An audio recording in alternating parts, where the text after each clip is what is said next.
Tuhan Jabir mengatakan, ketika kalian mau memasuki tahun baru, dalam hal ini adalah yang dipakai Amsilah, yang dipakai Joko oleh Tuhan Jabir Al-Wali itu adalah tahun baru Hijriah. Ini juga bisa kita pakai untuk analogi atau kiaskan dengan tahun baru Masehi. Tuhan Jabir itu mengatakan, Kiwamun dunia indah barisana wa arba'atul asya. Ketika kita memasuki tahun baru Hijriah ataupun Masehi, ada 4 perkara yang perlu diperhatikan, kata Tuhan Jabir Al-Wali. Yang pertama berkaitan dengan al-fikru. Beliau mengatakan, yang pertama adalah berpikir. Apa yang dimaksud berpikir, kata Tuhan Jabir Al-Wali? Ada sebuah mahfudon atau sebuah orang mengatakan fakir qobla an ta'zina. Sebelum kita melakukan atau melangkahkan kaki kita, memasukkan diri kita, memasukkan jasad kita dalam tahun baru, baik itu Hijriah ataupun Masehi, maka langkah pertama, kata Tuhan Jabir Al-Wali, adalah berkaitan dengan fakir qobla an ta'zina, yaitu berpikirlah sebelum engkau berbuat. Ini kata Tuhan Jabir Al-Wali. Ketika kita memasuki tahun baru, apa yang kita lakukan? Yang pertama, kata Tuhan Jabir, berpikirlah sebelum kamu berbuat. Makanya ketika ada sahabat Nabi yang bernama Abu Talha. Abu Talha itu sahabat Nabi yang paling kaya pada masanya. Beliau itu mempunyai lahan ataupun kebun kurma yang sangat luas. Punya kebun kurma yang luas. Namanya sahabat Nabi yang bernama Abu Talha. Ketika surat Al-Imran ayat 92 itu turun, lantana lubirro hatta tunfikuna mimma tuhibbun. Dikenali dengan betul nabi dengan tinggal surat Al-Imran itu. Lantana lubirro hatta tunfikuna mimma tuhibbun. Ketika Al-Quran ataupun ayat ini turun berkaitan dengan peristiwa Abu Talha bersama Nabi Muhammad SAW. Ketika itu Abu Talha berpikir sebelum bertanya kepada Nabi, karena beliau itu sahabat Nabi yang paling kaya pada masanya, mempunyai kebun kurma yang sangat luas. Dalam benak beliau, ketika Abu Talha ini harta kekayaannya ini sudah cukup untuk keluarganya, ibaratnya panen kurma itu sampai nyemuti yang dalam kebutuhan rumah tangganya Abu Talha. Abu Talha berpikir, li ayyi syai' hadzal badir. Abu Talha itu bertanya kepada dirinya, untuk apa kebun kurma seluas ini ketika ini sudah mencukupi daripada kebutuhan saya? Ini pertanyaan Abu Talha, dan ketika itu didahului dari proses berpikir Abu Talha terlebih dahulu. Makanya Tuhan Jabir mengatakan, ketika kita memasuki tahun baru, maka apa yang dilakukan? Yaitu berpikir, mengambil apa yang ada dalam surat Al-Imran berkaitan dengan itu adalah peristiwa ketika Abu Talha melakukan proses berpikir. berpikir pada waktu itu melihat panen yang didapatkan dari kebunnya itu sudah mencukupi kebutuhan rumah tangga. Beliau berpikir, untuk apa kelebihan daripada panen ini? Abu Talha bertanya kepada Rasulullah, ya Rasulullah, li ayyi syai'in hadal barik? Untuk apa kebun kurma barikah saya ini? Maka Rasulullah mengatakan kepada Abu Talha, li tasod kata wali abak. Nabi mengatakan kepada Abu Talha, wahai Abu Talha, kebun kurma atau panen daripada kebun kurma kamu itu, maka sodakokan kepada orang-orang dari kerabat kamu, atau infakkan hasil panennya kepada masjid, ataupun dalam hal ini adalah orang-orang yang membutuhkan. Karena salah satu kebun kurma daripada Abu Talha itu berada di mustaqbalin Masjidin Nabawi. Jadi kebun kurmanya yang dinamakan dengan, kalau nggak salah istilahnya itu barikah, itu berada di dekat Masjid Nabawi. Jadi sing sampun berangkat haji, yang sudah berangkat umroh, itu di Masjid Nabawi itu kebunnya Abu Talha itu menghadap Masjid Nabawi. Mungkin di pertengahan antara Masjid Kuba dan juga Masjid Nabawi. Biasanya sudah melaksanakan umroh dan juga haji itu yang nggak jauh-jauh Masjid Kuba itu dengan Masjid Nabawi. Jadi kebun kurmanya Abu Talha itu berada di dekatnya Masjid Nabawi, dan itu setiap sholat di Masjid Nabawi seluruh jamaahnya itu melihat bahwasanya panen daripada kebun kurma Abu Talha itu melimpah ruah. Maka ketika itu Abu Talha berpikir dan bertanya kepada Rasulullah, di ayyi syai'in hadzal barikah? Untuk apa kebun kurma ini ya Rasulullah? Rasulullah mengatakan untuk disedekahkan ataupun diinfakkan. Maka kita kembali kepada proses apa yang disampaikan oleh Tuhan Jabir. Ketika kita memasuki daripada tahun baru, baik itu Masehi maupun Hijriah, maka di situ kita harus mengawali daripada proses untuk berpikir bersama-sama. Apa yang kita pikirkan para jamaah?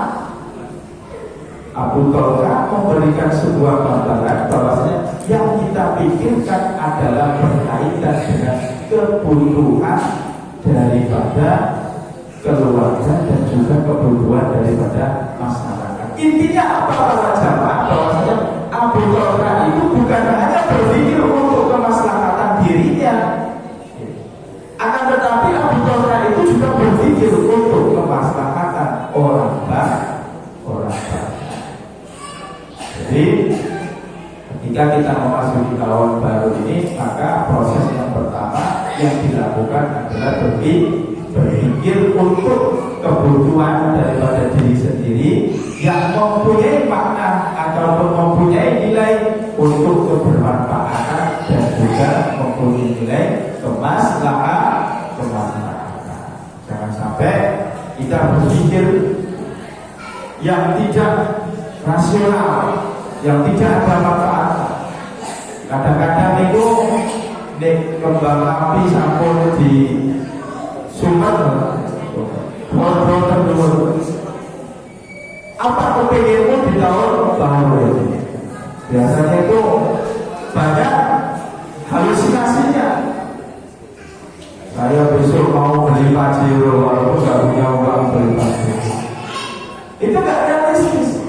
Abu Talha itu berpikir hanya untuk bermanfaatan daripada dirinya. Maka berpikirlah ketika memasuki tahun ajaran ataupun dalam tahun baru, maka berpikir untuk kemaslahatan, untuk bermanfaatan bersama. Jangan berpikir yang tidak ada manfaat.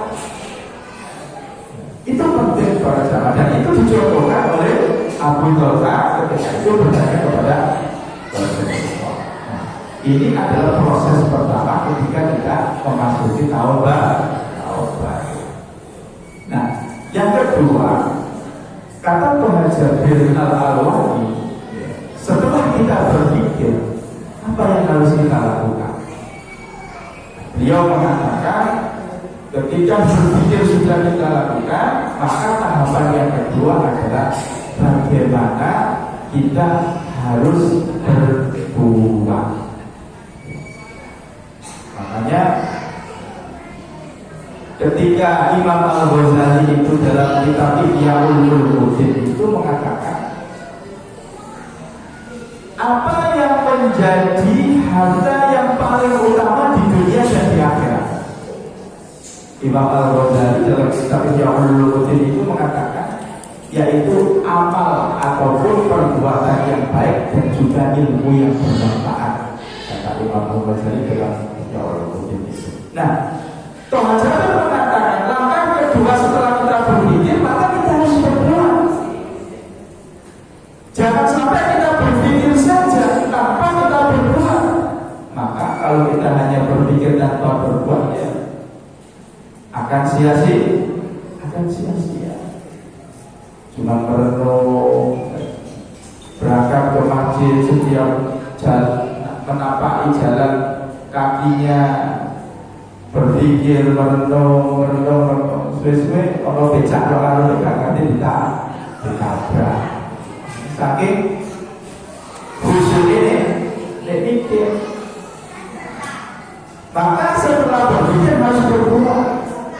Nah, tentunya dalam proses kita semuanya itu melakukan pekerjaan ataupun dalam hal ini berbuat sesuatu, maka titipan daripada Nabi harus didahului dengan innamal a'malu binniyat. Sebelum kita melakukan sesuatu, sebelum kita berbuat, maka harus dilakukan, harus didahului dengan niat. Dan ini menjadi pembeda para jamaah yang dirahmati oleh Allah ketika kita mendapatkan sesuatu dari perbuatan kita. Perbedaannya di mana, Ustaz? Coba kita bedakan. Ya. Ketika kita sama-sama berangkat di pasar untuk membeli sesuatu di pasar, jajan di pasar, bisa seperti itu. Yang satu tidak ada niat, ya sudah beli aja jajan itu. Yang nomor yang kedua ada niat. Saya membeli jajan ini dengan niatan untuk mencukupi daripada kebutuhan keluarga saya. Dengan adanya niat itu, innamal a'malu binniyat itu adalah bagian daripada ibadah.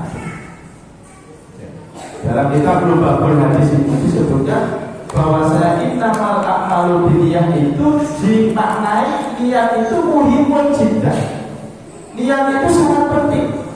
Dengan kepentingan daripada niat itu sehingga mendapatkan sebuah amal kebaikan. Berupa apa? Yaitu berupa ibadah.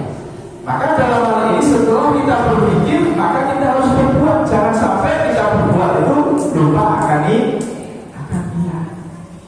Karena niat itu penting.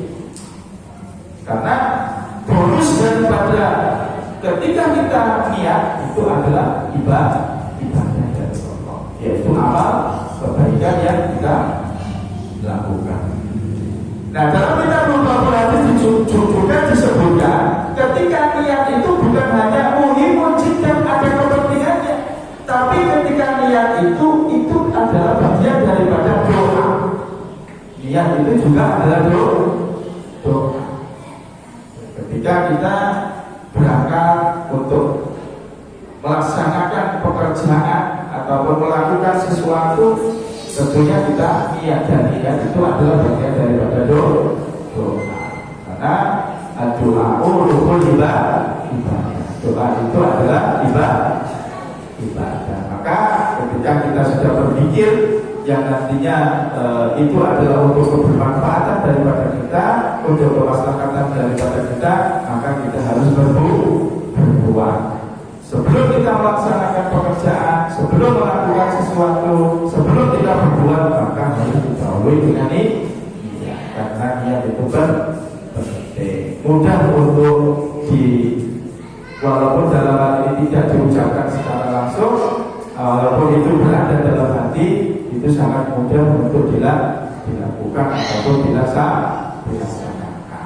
Nah, yang ketiga kata Tuhan Jabir Al-Alwani, beliau mengatakan setelah selesai berpikir, setelah selesai berbuat, maka dalam hal ini yang terpenting adalah al-qalbun salim, yaitu kita semuanya disuruh untuk menata hati, disuruh untuk menata hati.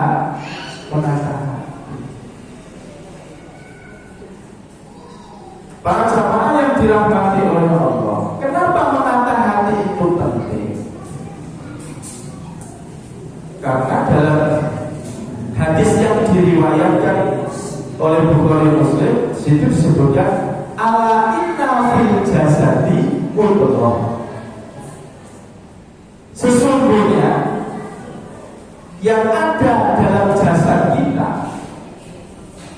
yang sudah ditempatkan oleh Allah di bawah ini tengkorak dada kita, itu ada segumpal darah yang dinamakan dengan hati. Kalau hati kita baik, maka keseluruhannya akan baik. Kalau hati kita jelek, maka keseluruhannya akan jelek. Maka kepentingan daripada Tuhan Jabir mengatakan untuk menata hati itu adalah bagian daripada sesuatu yang paling penting di antara kedua perkara yang sudah saya sebutkan tadi, yaitu berkaitan dengan berpikir, berkaitan dengan berbuat. Maka berpikir dan berbuat tanpa adanya kendali daripada hati, maka semuanya tidak akan memunculkan kebaikan. Karena dalam hadis itu sudah dijelaskan, hati yang baik semuanya baik, dan hati yang jelek semuanya akan menjadi jelek. Maka dalam hal ini Imam Al-Ghazali itu mengatakan bahwasanya hati itu dibagi menjadi 3 bagian. Yang pertama, beliau mengatakan qalbun salim, ada yang dinamakan hati yang selamat. Yang kedua adalah qalbun marid. Imam Al-Ghazali itu mengatakan hati yang pertama adalah ciri hati yang selamat. Yang kedua adalah hati yang sakit. Yang ketiga kata Imam Al-Ghazali adalah qalbun mayyit, yaitu hati yang sudah mati. Ketika kita membuka dalam surat Al-Ahzab itu, Imam Al-Ghazali membagi bahwasanya hati yang selamat itu adalah hati yang terkoneksi ataupun hati yang selalu mengingat berkaitan dengan keimanan dan ketakwaan. Kata Imam Al-Ghazali, itu adalah hati yang selamat. Ketika dalam hati kita itu terngiang-ngiang berkaitan dengan apa yang menjadi kekurangan dari kita, dan kita berbuat baik setelah kita meresapi dan meratapi kekurangan itu, dan itu kata Imam Al-Ghazali bagian daripada peningkatan takwa. Dalam surah Al-Ahzab sudah jelas, innal muttaqina mafazah.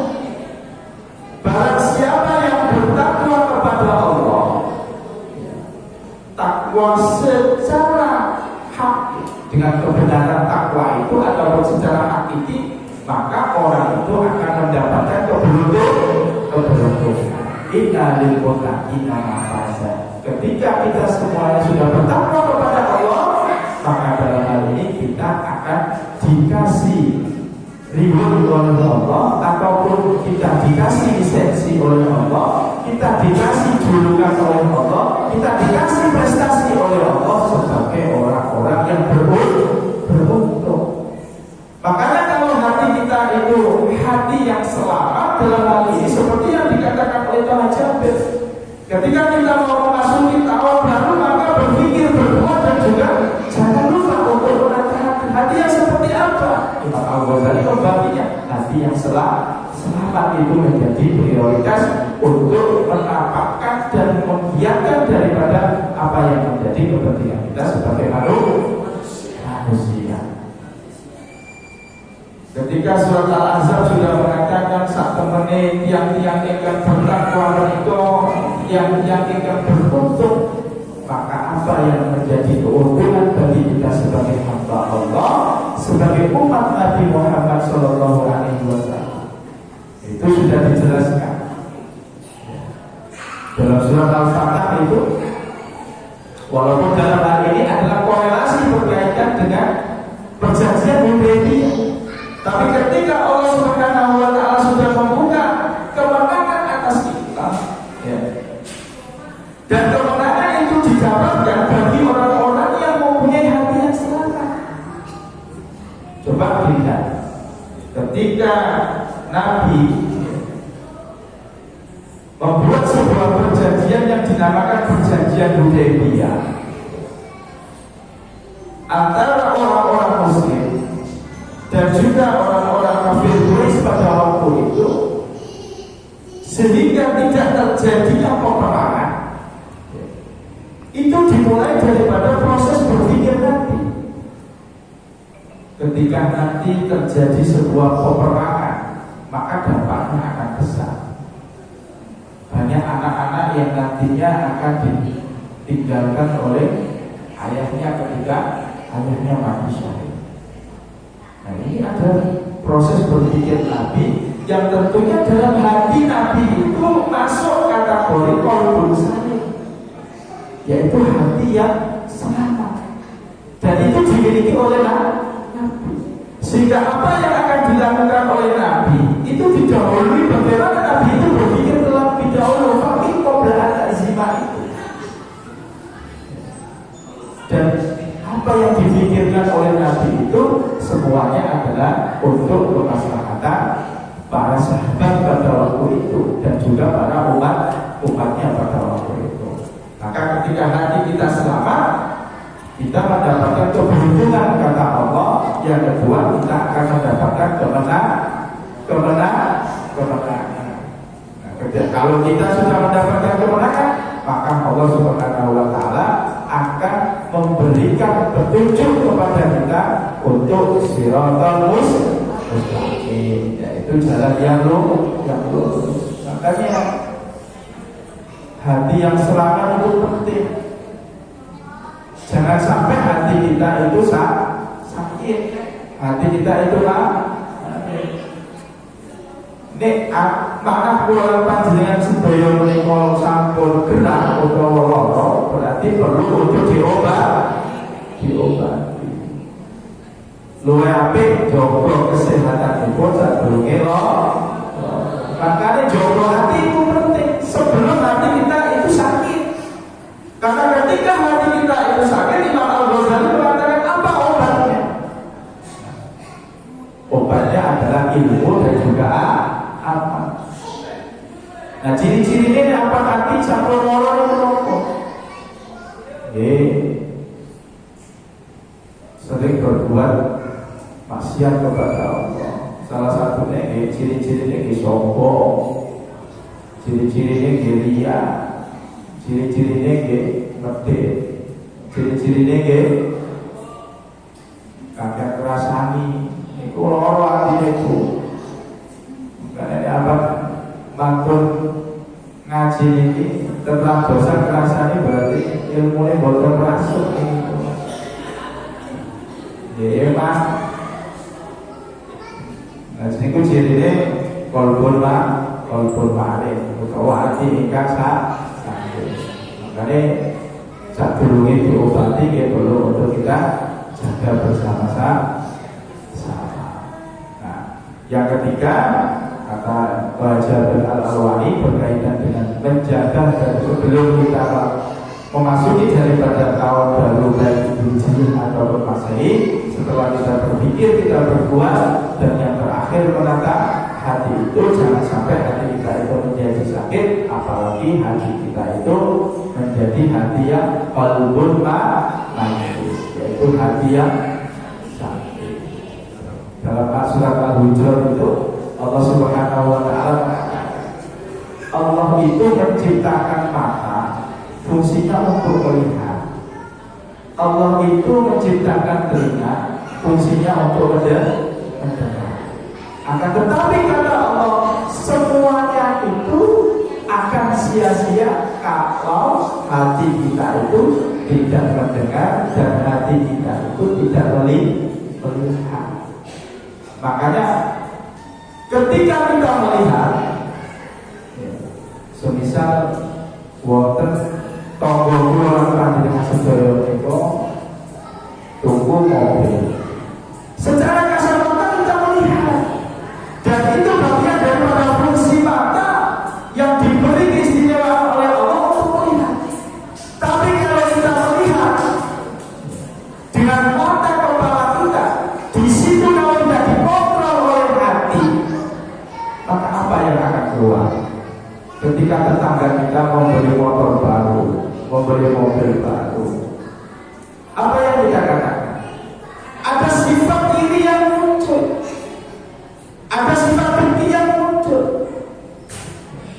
Sehingga kata Allah, fungsi dari mata itu, fungsi daripada telinga itu tidak ada apa-apa kalau fungsi daripada hati itu berkaitan dengan apa yang menjadi penglihatan dari hati dan juga pendengaran daripada hati. Karena ini yang penting. Ketika kita membahas tetangga, membahas orang lain, fungsi telinga sampai. Tapi kalau kita tidak kontrol dengan hati kita, dan hati ini bisa mendengar, maka apa yang terjadi? Di situ akan muncul sebuah dosa yang akan kita dapat. Kata Allah bahwasanya mata melihat dan telinga mendengarkan itu semuanya tidak akan ada apa-apanya kalau hati kita tertutup ataupun tidak mempunyai makna. Maka faktor yang utama adalah berkaitan dengan hati itu. Maka perlu kita tata bersama-sama berkaitan dengan hati ini. Ini menjadi penting Bapak Ibu semuanya untuk menata hati kita sebelum kita memasuki daripada tahun baru, baik Masehi maupun Hijriah. Makanya kita harus merenung, harus meratapi, harus merefleksi daripada apa yang harus kita lakukan. Apakah dalam hal ini nantinya kita lebih baik daripada tahun sebelumnya atau justru lebih buruk? Maka dalam sebuah hadis itu mengatakan bahwasanya jikalau kita melaksanakan itu lebih baik dari sebelum-sebelumnya, maka itu adalah amalan yang baik, amalan yang baik. Dan itu semuanya perlu untuk kita hadapi bersama. Nah, maka ketika kita sudah menata hati, sudah berbuat dengan kebaikan yang sebaik-baiknya, dan juga sudah ada pikiran kita dalam proses sebelumnya, maka dalam hal ini jangan sampai kita lewatkan berkaitan dengan doa. Mudah-mudahan apa yang menjadi kegiatan, apa yang menjadi aktivitas kita, apa yang menjadi keseharian kita, semuanya dinilai ibadah oleh Allah Subhanahu wa Ta'ala, dan kelak nanti diganjar juga oleh Allah Subhanahu wa Ta'ala dan mendapatkan pahala dan ganjaran yang setimpal. Oleh karena itu, mari kita tafakur ya, bidin maupun dalam hal ini adalah tafakur di dunia, berpikir untuk kedepannya seperti apa dalam proses melangkahkan kaki kita, menggerakkan jasad kita, melihat apa yang ada dalam mata kita dan mendengarkan apa yang ada dalam pendengaran kita di telinga ini dengan kebaikan yang sangat mempunyai manfaat dan juga masalah. Mungkin itu kajian kita pada malam hari ini, Bapak Ibu semuanya.